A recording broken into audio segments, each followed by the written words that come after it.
సాయిరామ్. సమర్థ సద్గురు సాయినాథ్ మహారాజ్కి జై. మన సాయి భక్తులందరికీ నమస్తే అండి. అందరూ ఎలా ఉన్నారు ఫ్రెండ్స్? ఏం చేస్తున్నారండి? ఈరోజు వీడియోలోకి వెళ్లే ముందు బాబాగారు ఆశీస్సులు మీ అందరికీ దొరకాలని మనస్ఫూర్తిగా కోరుకుంటున్నాను. ఇంకా ఈరోజు బాబా ఏమంటున్నారు అనంటే, బిడ్డ, గత 10 రోజులుగా నువ్వు చాలా ఇబ్బంది పడుతూ ఉన్నావు. నీ మొహంలో సంతోషం అనేది అస్సలు లేదు. చిరునవ్వుతో నిన్ను ఎప్పుడూ చూస్తూ ఉండేవాడిని, కానీ ఇప్పుడు నీకు సంతోషం అనేది చాలా వరకు కూడా దూరం అయింది తల్లి. ఎందువల్ల అంటే నువ్వు ఒక సమస్యతో ఇబ్బంది పడుతూ ఉన్నావు. ఆ సమస్య నుంచి ఎలా బయటపడాలి బాబా అని చెప్పి సతమతం అవుతూ ఉన్నావు తల్లి. అలాంటి ఒక సమస్య అనేది నీకు రాబోయే 48 గంటల్లో నీకు మంచి పరిష్కారం అనేది దొరుకుతుంది. అంతేకాకుండా అలాంటి ఒక సమయం అనేది వచ్చింది తల్లి. నీకు అలాంటి దారులు అనేవి, అంటే నీ సమస్యని తొలగించడానికి తగిన దారులు అనేవి ఈ 48 గంటల లోపు నీకు దొరుకుతాయి అని చెప్పి బాబా మనకు ఒక సందేశాన్ని ఇస్తున్నారండి. ఏమంటున్నారు బాబా, ఏం చెప్పబోతున్నారు అనేది ఈరోజు వీడియోలో తెలుసుకుందాం. ఇంకా వీడియోలోకి వెళ్ళడానికి ముందుగా మన ఛానల్ని ఎవరైతే కనుక కొత్తగా చూస్తున్నారో వాళ్ళు ప్లీజ్ సబ్స్క్రైబ్ చేసుకోండి ఫ్రెండ్స్. మీకు వీడియో నచ్చితే కనుక ఒక చిన్న లైక్ చేసి సపోర్ట్ చేయండి. మీ ఫ్రెండ్స్ అందరికీ కూడా షేర్ చేయండి. ఇంకా వీడియోలోకి వెళదామండి. సాధారణంగా అండి మనందరము కూడా ఎలాంటి విషయంతో బాధపడుతున్నాము, ఎవరికి ఎలాంటి ఒక మెసేజ్, అంటే ఎలాంటి ఒక సందేశాన్ని పంపించాలి అనేది బాబాకి బాగా తెలుసండి. అలాంటిది ఇప్పుడు ఎవరైతే కనుక ఈ వీడియో చూస్తున్నారో వాళ్ళందరికీ కూడా అండి ఈ వీడియో వర్తిస్తుంది. అంటే ఎవరైతే ఒక సమస్యతో, అంటే మన నిజంగా అండి సమస్య మనసులో ఉన్నప్పుడు మనకి నవ్వు అనేది ఎలా వస్తుందండి, ఒక సంతోషంగా ఎలా ఉండగలుగుతాం, అసలు కడుపు నిండా సరిగ్గా అన్నం తినగలుగుతామా, కంటి నిండా నిద్రపోగలుగుతున్నామా అనేది మనందరికీ తెలుసు. అలాంటి ఒక సమస్య ఏంటి, దానికి తగిన దారులు అనేవి ఎలా ఉంటాయి, ఇన్ని రోజులు మనకి కనిపించని దారులు ఇప్పుడు 48 గంటల్లో దారి కనిపిస్తుంది. నీకు దారి అనేది ఎప్పుడు కూడా అండి మన పెద్దవాళ్ళు చెబుతూ ఉంటారు, నువ్వు బాధపడాల్సిన అవసరం లేదమ్మా, భగవంతుడు నీకు ఒక దారి మూసేస్తే ఇంకొక దారి తెరిచే ఉంచుతాడు అని చెప్పి. అలాంటి దారిని మనం వెతుక్కోవడానికి టైం పడుతుందే కానీ ఖచ్చితంగా ప్రతి సమస్యకి కూడా పరిష్కారం ఉంటుందండి. అలాగే ఒక చిన్న కథ ద్వారా మనం తెలుసుకుందామండి. బాబా మనకి చెప్తున్నారు, ఇప్పుడు 48 గంటల్లో నీ సమస్యకి తగిన పరిష్కారం దొరుకుతుంది అని అంటే ఆ 48 గంటల్లో ఎందుకు దొరుకుతుంది అని అంటున్నారు అనేది కూడా తెలుసుకుందామండి.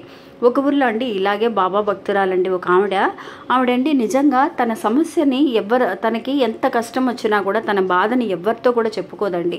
నిజంగా తన బాధని తనే మనసులో పెట్టుకుంటూ బయటికి ఎవరికైనా చెప్తే ఏమైనా అనుకుంటారేమో అని చెప్పేసి ఇంట్లో ఉన్న గొడవలు కానీ ఒకవేళ ఏదైనా అనుకున్నా చేసినా కూడా వాళ్ళ అమ్మ నాన్నకి కూడా చెప్పడానికి తను ఆలోచిస్తుందండి. అలాంటిది అసలు ఫ్రెండ్స్కి కూడా ఎవ్వరికి ఏం చెప్పదనమాట. అసలు తనకి భర్తతో కూడా, వాళ్ళ హస్బెండ్తో కూడా వచ్చేసి వాళ్ళ అమ్మగారింటి సైడ్ కానీ తనకు మనసులో ఏదైనా ఒక ప్రాబ్లం ఉన్నా కూడా తను చెప్పదండి. అలాంటిది తనకు ఒక ప్రాబ్లం, ఒక సమస్య అనేది వచ్చిందండి. ఏంటి అనంటే తనండి చాలా రోజులుగా తనకి ఒక ఫ్రెండ్ అనేది ఒక ఆవిడ ఉన్నారనమాట.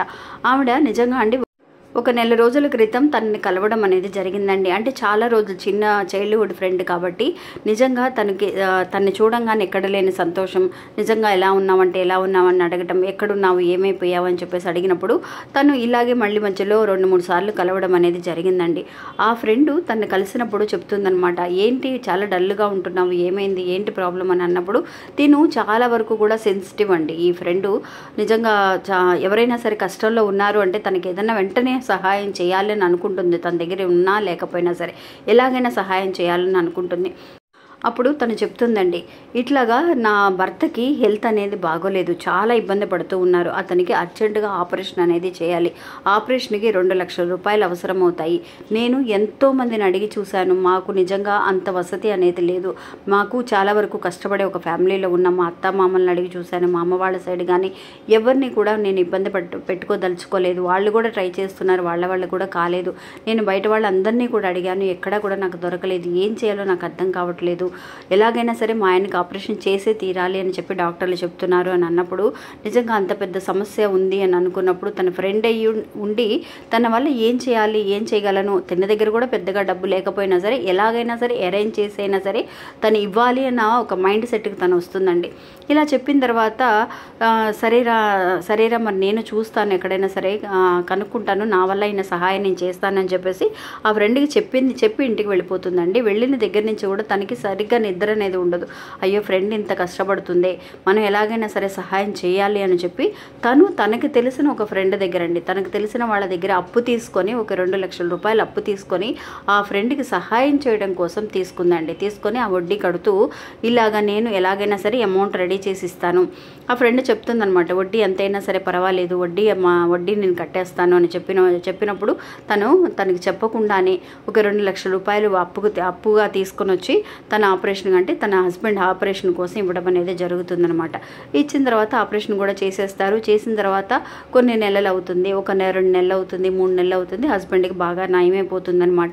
తర్వాత ఆ అమౌంట్ని ఎలా అడగాలి, మళ్ళీ అడిగితే బాగుంటుందా లేదా అంటే చాలా మొహమాటం అండి. చాలా మొహమాటంతో అడిగితే ఏమని అనుకుంటారేమో, మళ్ళీ అసలే కష్టాలు, ఇప్పుడే కదా ఆపరేషన్ అయింది, మళ్ళీ వెళ్ళి అడిగితే ఏమని అనుకుంటారేమో అని చెప్పేసి అడగడానికి కూడా ఇబ్బంది పడుతూ వడ్డీ కట్టుకోలేక, ఒకవేళ ఇంట్లో హస్బెండ్కి తెలిస్తే ఏం ప్రాబ్లం వస్తుందో, ఎందుకు ఇంత డబ్బు అప్పు చేసావు నాకు తెలియకుండా అని చెప్పి అడుగుతారేమో అని చెప్పి తనలో తనే చాలా వరకు కూడా సతమతం అవుతూ ఉందండి. అలాంటిది ఒకరోజు బాబా తను నిజంగా అండి తను ఏ తప్పు చేయలేదు, ఒక ఫ్రెండ్కి సహాయం చేయాలని అనుకుంది అంతే. తన కోసం ఆర్భాటాల కోసమో హంగుల కోసమో తనేమీ తప్పుగా వచ్చేసి డబ్బు అనవసరంగా ఖర్చు పెట్టడం కోసం తీసుకోలేదు. కాబట్టి నిజంగా తన సైడ్ న్యాయం అనేది ఉంది.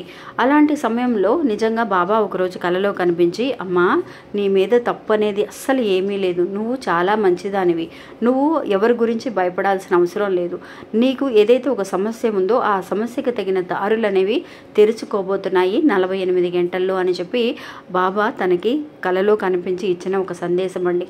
నిజంగా 48 గంటలు అంటే నిజంగా ఆ రోజు మనకి ఇప్పుడు ఎలాగైతే కనుక బుధవారం నాడు రాబోతుందండి అక్షయ తిథి 30వ తారీఖున, అలాగే తనకి కూడా ఒక అక్షయ తిథి రాబోతుంది 30వ తారీఖున. ఇట్లాగా అంటే మనకి ఎట్లా అయితే ఈ నెల వచ్చిందో అట్లాగే తనకి కూడా ఒక 2 రోజుల్లో 48 గంటల్లో తనకి కూడా ఒక మంచి రోజు అనేది రాబోతుంది. కాబట్టి నిజంగా డబ్బు పరంగా కానీ బంగారం పరంగా కానీ మనం నిజంగా ఏదైనా చాలామంది బంగారం కానీ డబ్బు కానీ ఇంటికి తెచ్చుకోవాలని అనుకుంటూ ఉంటాం కదా, అలాంటిది మన డబ్బు మనం ఎలాగైతే కనుక కష్టపడుతూ ఒక సమస్యతో ఉన్నామో అలాంటి సమస్యలు తీర్చుకోవడానికి కూడా నిజంగా అక్షయ తిథి చాలా వరకు కూడా ఉపయోగపడుతుందండి. అలాంటిది బాబా ఒక పరిష్కారం అనేది ఇచ్చారనమాట. ఏంటి అని అంటే కల్లుప్పుని ఆ రోజు తీసుకొచ్చిన తర్వాత ఆ కల్లుప్పులో అండి తన అమౌంట్, తనకి ఎంతైతే అమౌంట్ అనేది ఇవ్వాలి అంటే 2 లక్షలు అప్పు చేసింది కాబట్టి ఆ 2 లక్షలు అని చెప్పి ఆ కల్లుప్పు మీద రాసి, నేను ఇంతకుముందు కూడా ఒక పరిహారాన్ని మీకు తెలియజేశానండి మన వీడియో ద్వారా.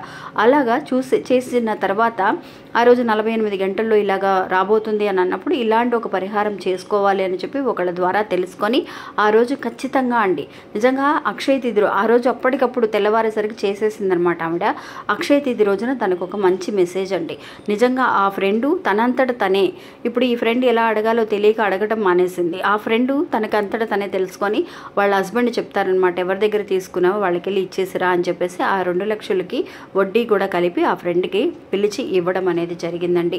అలాగా నిజంగా అక్షయ తిథి మనకి చాలా మంచి అవకాశాన్ని, లక్ష్మీదేవి మన ఇంటికి ఎత్తుకుంటూ రావడానికి ఒక మంచి అవకాశం ఏంటి అని అంటే కల్లుప్పు అండి. మీకు వీలైనంత వరకు కూడా ఎలాంటి కష్టాలు ఉన్నా కూడా కల్లుప్పుని కొని ఇంటికి తీసుకొచ్చి ఇలాంటి పరిహారాలు ఆ రోజు చేస్తే కనుకండి ఖచ్చితంగా మన సమస్యలు అనేది తీరడం అనేది ఖాయమండి. ఇది ఉత్తిత్తి మాటలు కాదండి, ఖచ్చితంగా మీరు చేసి చూడండి, ప్రయోజనం అనేది మీకే తెలుస్తుంది. ఇంకా ఇది ఫ్రెండ్స్ ఈరోజు మన వీడియో.